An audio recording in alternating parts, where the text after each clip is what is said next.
Ця собачка? Ця. Це ще була на могилі? Да. А ви ж зараз її вирішили донести? Да, ми возимо її туди-назад. Щоб її не вкрали. Да. Це перша крадіжка з цієї могили моєї дитини.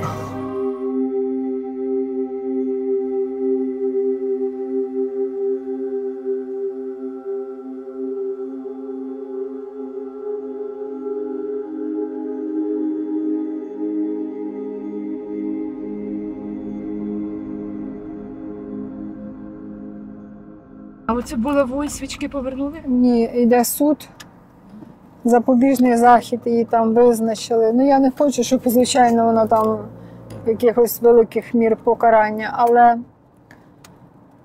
але ще не повернули. Ще будуть тільки повертати, коли суд пройде. Ну це масово крадуть на могилах так? Ну, ця жінка вкрала тільки в Назара. Вона сознательно йшла на кладбище в 4 ранку, в комендантську годину, як вона висловилась, в нетверезому стані. А в суді вона пояснила, чому саме вона це вкрала? Головне, що пояснювала. Там адвокат в неї з'явився. Адвокат навіть? Да. Ого. Там все було сплановано, ця акція, щоб мене далі вивести з себе і далі мені робити всякі провокації. Лови немає, привезли дитині з Карпат, прикручено було. Подивіться, нічого покрали мою могилу. Для чого ви це робите? Конфети лежать з вчорашнього дня. Свічки, ну як це можна? Ну як? Просто в мене не вистачає сил просто.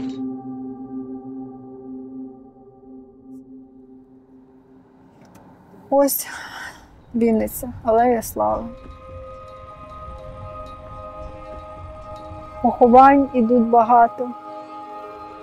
Кожного дня по 3, по 2 янголів військових летять на небо. І це дуже вражає.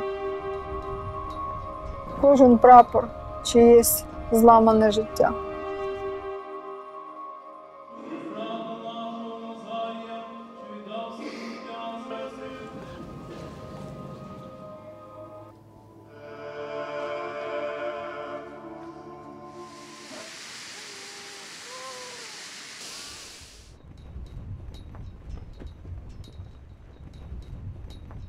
Бережу кожну квіточку, бо думаю, для мене це дуже важливо. Люди приносять це все. Я стараюсь все це берегти.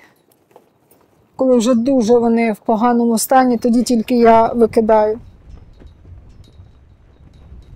Його фільм любимий – це «Гаррі Поттер». Ось висить. Ось золотий рідкісний з ним полювали. Да, ось це він. Тут все, знаєте, воно хто в темі, той в темі. Нова булава після крадіжки моєї булави, яку я привезла своїй дитині з Закарпаття. Люди, побачивши, що її вкрали, почали приносити. Ось та булава, що під квітами, маленька зовсім вона, да, але вона таким маленьким хлопчиком нам сюди подарена. Знайшли мене люди, сказали, саме де ми лишаємо для вашого синочка. І ми, коли взяли, я її коли взяла в руки, відчула таку, знаєте, силу, таку велику силу маленької української дитини. І це втішило мене. Інша булава, яка посередині знаходиться, теж люди принесли, залишили квіти і булаву. Я навіть не знаю, хто дійсно ці люди були, які ось ту булаву залишили. Мені віддали його годинник, його хрестик, його птах, який був на його цепочці. Я заряджаю його годинник, він йде, тому ось так мені легше переносити цей біль. 5 числа була Пасха в той день, в той рік, і я вже 3 роки не пекла ті пасок, тому що це війна. Я вже відчувала якусь біду. Мене просто, я не можу передати свої емоції, які я на Великдень на Великдень то відчувала, мене просто, я не можу навіть передати емоційний свій стан. Мені не було нічого миле. І 6 числа я не пішла на роботу, уявіть мій стан. Мене нічого не боліло, але я не змогла. І ви не могли пояснити, що Я не могла сама собі об'яснити, що зі мною трапилось. І я цілий день, 6 числа, ось останній раз, в 10 ранку я з ним переписалась. І більше я писала йому вже в 12, я йому писала в 3, потім в 5, і так кожних 2 часа, і відповіді не було. Но мене трусило, але я ще не усвідомлювала нічого, тому що я завжди чекала ту смс і могла дочекатися її під ранок чи глибокою ночею. Я все одно чекала. І так ось мене трусило, але я чекала. І вже я пішла 7 числа на роботу, тому що я не могла вже другий день не йти на роботу. І в обід зателефонував телефон, і через 5 хвилин після того командування, все вище командування Азову вже було в місті Вінниці. І тоді моє життя, напевно, закінчилося. Для мене цей рушник особливий, він вишитий, він постіраний мною вже кілька разів. Я його стираю, я тут прибираю хлоркою, кожен камінчик я перемиваю. Для мене це особливо, тому що за життя Назар був, таких педантів, напевно, дуже рідко зустрінеш. Я покажу всій Україні, як мені передали речі, де кожний носочок складений, трусики складені. З війни такого не передають. А ось так він був. Я не знаю, як він вижив в полоні, в тій антисанітарії. І для мене це дуже важливо, чистота і порядок. Тільки вчора протирали. А це дощ. Тут не протреш день-два, тут вже все, болото. Поливаю всім коло грінки, міняю воду, протираю всім все. Ось тут поле, ось це я роблю кожен день. Кожен день. Грязь, поле, пилюка. Це паралельно бакілька, там могли бути. Ось його рядом хедшот. Це теж мій, вже, так можна сказати, рідна людина. Тому що він з Маріуполя, в нього одна сестра є в Хмельницькому. І він заповів лежати ось тут, біля грінки. Ось такі реалії життя. Хедшот – це людина, яка з 18 років на війні. Хедшот – це людина, яка перейшла саме в К-12 підрозділ Грінки. І коли ось тут він сидів на могилі моєї дитини, і він казав, коли він бачив, як я тут навожу порядки на цьому кладовищі, він сказав: Мар'яна, якщо що, мене тут. Звичайно, я не придала ніякого значення цьому і заперечила, але він сказав це моєму сину, якому 15 років. Він сказав всім своїм побратимам, і він написав той свій заповіт. Не було ні одного дня, щоб я пропустила відвідування могили своєї дитини. Тут багато хто приходить, кого ви навіть не знаєте. Так, звичайно, тут люди круглосуточно ходять, і ввечері приходять, і вдень, і вночі. І люди знаходять мене в Інстаграмі, знаходять мене в Фейсбуці, знаходять мене в Тіктокі і просять: Мар'яна, приїдьте, ми хочемо вас обійняти саме на могилі. Я вже мушу поїхати додому, я опять вертаюсь на кладовище, і ось постійні такі... Навіть кілька разів в день ви приїжджаєте. Буває, наші рекорди я не буду вам говорити, скільки ми тут туди-сюди їздимо, але це для нас дитина, я не можу сюди не їхати. Мені тут тільки легше, я не відношуся до цвинтар, я не називаю це кладовище, для мене це не алея слави чи героїв, для мене це остання домівка моєї дитини. Ось тут мені тільки легко, ви бачите, як тут все облаштовано, щоб я тут якийсь інший вайб. Тут я сижу, тут я плачу, тут я говорю з ним, тут я мию, Тут я просто сиджу, і ось тут я з дитиною. Дома дуже важко. Тільки ось тут мені легко. Тільки ось тут я з ним.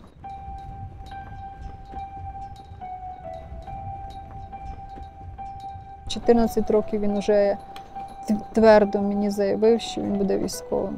Це ще навіть вже Майдан був, а після Майдану війна вже тривала. Тобто мотивація стати військовим була пов'язана з тим, що в Україні війна. Да, тільки з цим, щоб захистити свою країну, захистити від ворога, від нечисті, і щоб він завжди, щоб мама, щоб ви не бачили цього всього.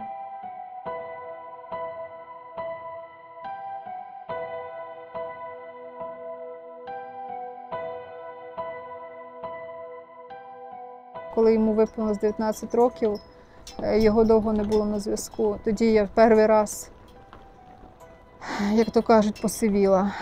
До 10 березня 22-го року. Хотіли його привітати, а зв'язку не було. Зв'язку не було майже 10 днів, майже 2 неділі не було зв'язку. І тоді я зрозуміла, що там не то, що пекло, там пекельне пекло.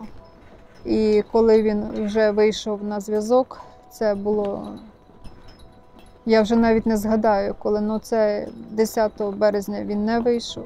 І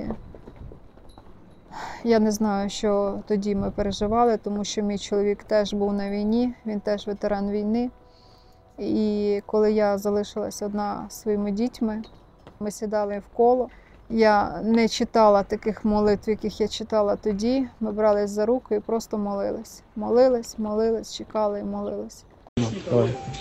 Так, подписчики, главное помнить, щоб не було у вас, любіть маму, їжте кашу і любіть Україну. Любіть Україну. І чого? Того, що ось. Тому що показав. Любіть маму, їжте кашу, любіть Україну. Ви її раніше чули до того, щоб пішов на службу? Чи це ви перший раз самі її почули, коли на відео з Азовсталі цю фразу? Він прощався зі мною 3 рази.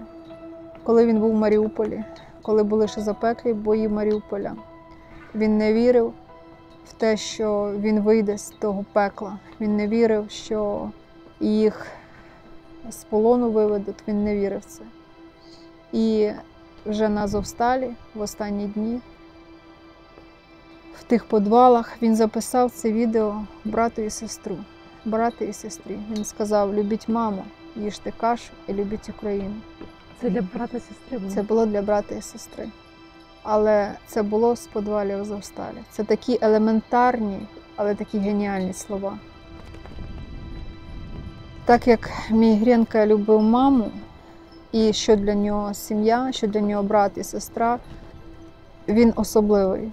Він, який воїн, вже вся країна побачила. А який він був син і брат, це неможливо. Він виховав моїх 2 дітей. Він вмів все, тому що я молода мати, але я багатодітна мати. Я ніколи вдома, знаєте, не лежала на дивані, я постійно працювала, здобувала 2-гу вищу свою освіту, і Назар мені дуже-дуже в цьому допомагав тим, що він моїх дітей і зі школи, і з садочка, і міг навіть накормити, поміняти, якщо потрібно, це був підгузок. Він все робив. Навіть він міг помити поли до мого приходу. Ось такий він був. На літніх канікулах, кожні літні канікули, напевно, з 14 років він працював. Він стояв під пекельним сонцем і продавав квас мохіто. Звичайно, ми не сім'я, яка потребувала в тому, щоб діти працювали, але його такий запал, такий його хист до того, що він може заробити і принести навіть сім'ю, він йшов додому і завжди мені телефонував і казав: мамочка, що мені купити додому? А я йому просто раді приліччя, як мати казала: давай хліб і молоко. Мені приснився якось сон в полоні, коли я був. Біла кімната, приблизно як тут, великий білий стіл, біле крісло. В мене огромний стакан молока і пачка Орео. Тупо реклама, реально. І я такий, всіх задав: бляха, хочу приїхати і, випити літр молока і 5 пачок Орео. Після його загибелі, після того, як він навіть на похованні, вже з того першого дня люди почали нести йому орео і молоко. І так до сих пір. Здрасте. Співа. А нічого, все знімаю. Нічого, нічого, нічого. Ой, Господи. За скільки тижнів після повернення з полону Назар сказав, що він повертається в військо? Він сказав зразу, не за скільки тижнів, а одразу ми приїхали з чоловіком його забирати до Чернігова. Там їх саме міняли, вони прибули до міста Чернігова і побачити його, в якому він стані, це нічого не сказати. Це було жахливо. І про полон ми говорили з ним тільки один раз, їдучи з Чернігова до Києва на реабілітацію. Один-єдиний раз Гренко мені розказав про полон. Один-єдиний раз я плакала про себе.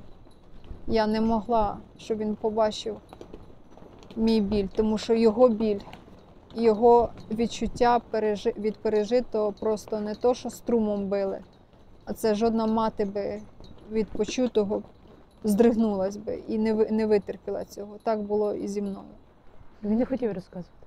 Він розповів мені дуже мало, але то, що я почула, я вже з цим на все життя. І я проклинаю кожну людину, яка чіпала мою дитину.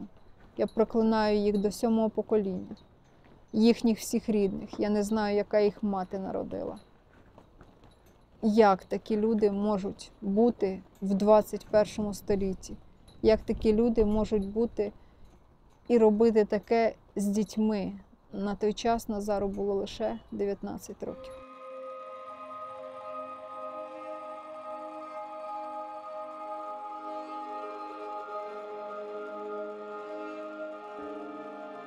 І коли дитині моїй напередодні почало виповнюватись 20 років, я йому прошу, кажу: синок, давай зробимо 20 років тобі.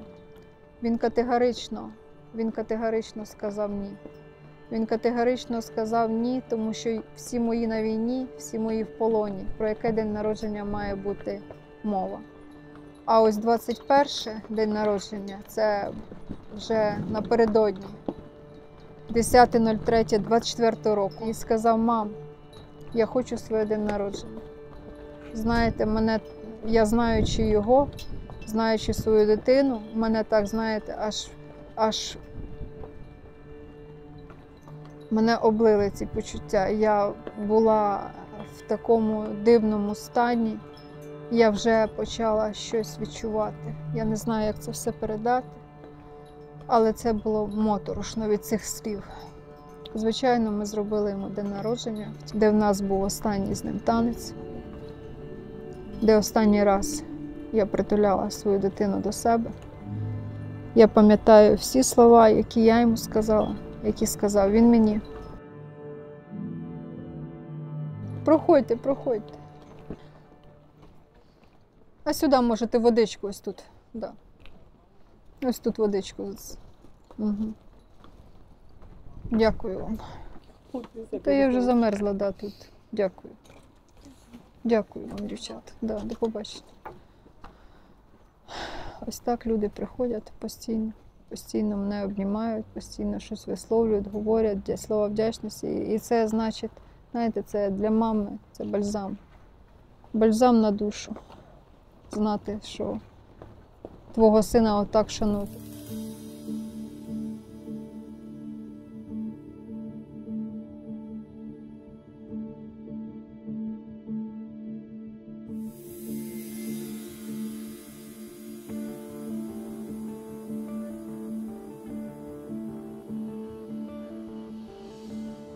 Одна стіна школи в місті Вінниці, школи номер 32, я вимагаю для свого героїчного сина, який в свої 18, 19, 20 і 21 рік пройшов, напевно, те, що заслуговує поваги, заслуговує честі і шани. Мою дитину знає вся Україна, його знають поза межами України. І тому це була б правильна позиція нашої влади в допомозі, а не в перешкоджанні зробити останню волю моєї дитини. Його остання воля, посмертна воля була – це мурал на школі 32. Чи був гумор на Азовсталі? Так. Він був дуже різним. Нас переклинювало, він був дуже чорним. Там, типа, ми вже вибирали гроби собі, коротше. Я там казав, я хочу мурал на школі. Типа, от все, типа, забити, але я хочу мурал на школі. Якщо не дай Бог, то мурал на школі, пожалуйста. А чи спілкувалися ви ще з родинами загиблих воїнів, які навчалися в 32-й школі? Чи дійсно для них це таке принципове питання? Так, для них це принципове питання. Вони рахують, що якщо увіковічити Грінку на школі, це буде знецінення поваги до інших. Да, в очі мені так і кажуть. Багато ганебних речей я почула в очі, мені дуже болить від, казалось би, таких же самих матерів, дружин в тому ж самому горі. Мій славнозвісний герой сказав на всю країну свій заповіт. Хіба ви би були б матерями, якби ваша дитина сказала б, аби ви не виконали? Для чого ви робите це? Робите мені палки в колеса. Для чого? Займіться своїми могилами, своїми дітьми і прославляйте їх як хочете і маєте на то сили, розум і так далі. Тому я закликаю всіх любити маму, їсти кашу і любити Україну. І не просто це вислів, а його в серце, в голову закарбувати. І в серці ще закарбувати ще хоча б 100 позивних, щоб люди знали, хоч кожен би знав би героїв, які не тільки Грінку, а які лежать поряд, чи в Вінниці, чи в інших містах. Ось це я закликаю, щоб ми проснулися і цінували кожен сантиметр землі, за що віддають наші хлопці своє життя.